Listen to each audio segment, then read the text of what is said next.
자, 여러분, 이제 3월 달입니다.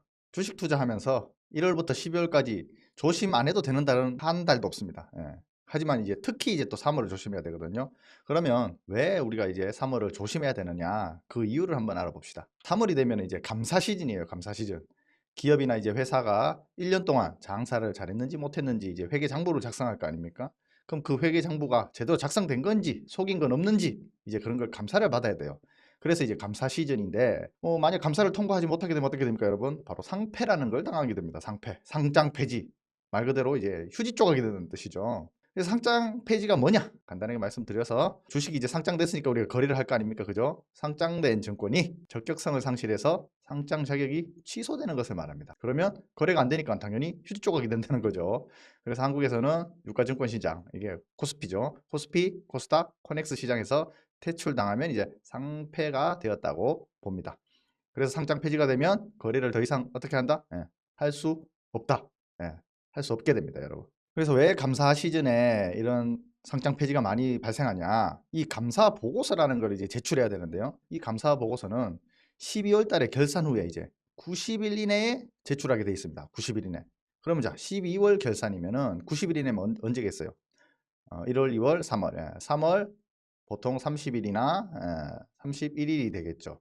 그래서 3월 말까지 이 감사 보고서를 제출해야 됩니다. 근데 이제 회계 감사 업체들이 있을 거 아니에요. 거기서 만약에 의견 거절이다. 의견 거절이 뭐냐면 우리는 이거 회계 장부가 이상하니까 못 받아들이겠다. 적정 수준이 아니라서 우리는 도저히 이거를 받아들일 수가 없다. 그래서 의견 거절이란 결과를 맞게 되면은 해당 기업은 거래 정지가 되게 됩니다. 그러면 상장 폐지 절차를 밟게 되겠죠. 그리고 자, 이 감사 보고서를 3월 말까지 제출해야 된다. 자, 제출해야 되는데 미제출했다. 3월 말까지 제출해야 되는데 미제출했다는 건 뭐예요? 뭔가 꿀리는 게 있다. 꿀리는 게 있다. 뭐가 안 맞구나, 니네들. 뭐가 꿀리길래 제출 안 했어? 뭐 이런 거죠. 그래서 역시 관리 종목으로 지정되고 10일 이후에 이제 상장 폐지 절차를 밟게 되는 겁니다. 그래서 이런 감사 의견이 적정하지 못하고 비적정 이런 의견을 받게 되면 회사에게도 이제 기회를 줘야 되겠죠. 억울한 회사도 있을 거 아니야. 그래서 이의 신청을 하게 됩니다. 그래서 이의 신청을 하면은 이제 기업심사위원회에서 이제 심의를 하게 되고, 그래, 너네들이 주장하는 이유가 타당하다. 그러면 이제 1년이란 개선기간이 부여가 됩니다. 만약에 반대로 이의 신청을 했는데 아니다, 너네는 뭐 말도 안 되는 소리 한다. 이의 신청이 거절됐어요. 그러면 바로 뭐다? 바로 뭐다? 바로 상장 폐지다. 휴지 조각이 된다. 그럼 자, 이 개선기간이 1년이 부여됐잖아요. 1년 동안 또 뭘 하느냐. 1년 동안 또 이제 열심히 이제 개선을 할 거 아닙니까? 그래서 뭐 감사 의견을 다시 변경합니다. 적정을 받도록. 적정을 받던가 아니면 차기 년도에서 감사 의견 적정을 받던가. 그래서 상장 적격성 이제 실질 심사에 통과를 했다. 그러면 이제 다시 이제 재상장을 하거나 상장 유지가 되는 거죠. 근데 반대로 전부 다 안 됐다. 니 아무리 해도 개선이 안 된다. 그러면 다시 상장 폐지 절차에 들어가게 되는 거죠. 그래서 이제 우리가 3월 달이잖아요. 그죠? 3월 달이 얼마 남았습니까, 여러분? 얼마 남지 않았죠. 3월 말이. 그러면 3월 중순부터 말까지 이제 우리가 피해야 할 회사들이 있죠. 당연히 이 감사 보고서가 제출이 안 되면 뭐가 안 되냐? 사업 보고서가 미제출됩니다. 이 사업 보고서 안에 이제 감사 보고서를 집어넣어서 제출을 해야 되겠죠. 그래서 이 사업 보고서가 미제출되면 감사 보고서가 안 들어갔다. 이렇게 보시면 됩니다, 여러분. 그래서 사업 보고서 미제출 이런 회사들은 피해야 된다. 왜? 자칫 3월 말까지 제출 안 되면 여러분들의 주식은 뭐가 된다? 휴지 조각이 될 수도 있다. 그리고 그 외에 부실한 회사들 웬만하면 건드리면 안 되겠죠, 여러분. 그래서 증거금 100% 종목. 이게 뭐냐면 대출이 하나도 안 된다는 거예요. 오직 현금으로 이제 사야 된다는 주식인데 대출이 안 된다라는 것은 그 회사가 빚을 갚아낼 능력이 없다. 뭐 이렇게 보는 거죠. 쉽게 말씀드려서. 그래서 증거금 100% 종목. 종목 이름 옆에 클릭하면은 증거금 20%, 뭐 증거금 40% 이런 게 뜹니다. 하지만 그렇지 않은 종목들은 증거금 100이라고 이렇게 떠요. 그런 종목들은 웬만하면 본인이 잘 모르고 확실하지 않은 종목들은 이제 건드리지 말자. 그리고 이자 배상 비율 1배 이하. 이게 뭐냐면 보통 이제 여러분들이 대출을 받으면은 대출 이자를 내야 되잖아요. 그죠? 근데 한 해 동안 벌어들이는 수익이 대출보다 적다. 그러면 버는 족족 어떻게 돼요?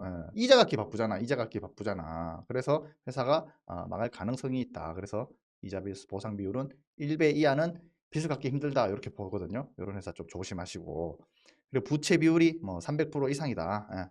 그리고 적자가 심하다 이런 것들 웬만하면 3월 중순에서 말까지 좀 피하셔라. 그리고 3년 연속 적자인 회사도 좀 피하셔라. 왜? 4년 연속이 되면요 이제 관리 종목 지정이 됩니다. 관리 종목. 그리고 5년 연속이 되면은 상패 요건에 맞닥뜨려지게 되죠. 그래서 미리 조심하셔야 되기 때문에 3년 연속 적자인 회사는 하지 마라. 그리고 4년 연속돼서 관리 종목 하던 이런 회사들도 매수하지 마라. 그리고 이 환기 종목, 환기 종목이 뭐냐 하면은 뭐 창문 열고 이래 뭐 공기를 환기하는 게 아니고요. 이 주의가 필요하다. 주의가 필요하다. 이 회사는 뭐 회계 부정이나 뭐 부실한 기업 자체가 부실하기 때문에 조심해라는 뜻에서 이런 환기 종목이 지정된 회사들이 있어요. 그런 회사들 좀 피하시고 그리고 관리 종목들은 이제 뭐 또 여러 가지 지정 조건들이 있겠죠. 자기 자본 잠식이 뭐 50%, 감사 의견이 한정이라든가 무적정이라든가 그 외에 또 뭐 소액주주 200인 미만 또 뭐 10% 거래량 뭐 10% 1% 등등 이런 여러 가지 이유들이 있어요. 그래서 이런 이유들로 관리 종목이 지정이 되면요 상장 폐지 이전에 단계가 돼버려요. 관리 종목이 지정되면 이런 것들이 나중에 다시 뭐가 된다? 상폐가 된다. 그래서 관리 종목에 지정되어 있는 회사들은 애초에 그냥 미리 피하셔라. 그래서 이제 HTS를 여러분들이 각자 사용하시는 증권사 HTS 있을 거 아닙니까? 여기 보면은 뭐 불성실 공시 법인이라든가 뭐 관리 종목이라든가 여기 투자주의 환기 종목 이런 것들 지정할 수 있어요. 그래서 조회를 하시면 종목들이 쫙 나오죠.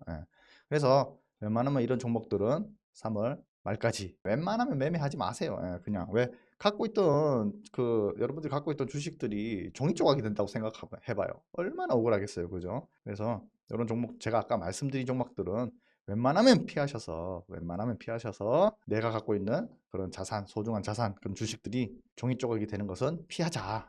그래서 내 돈은 내가 지키자. 누가? 내가 지키자. 그래서 여러분들 돈은 스스로 좀 조심하셔서 지키시길 바라겠습니다.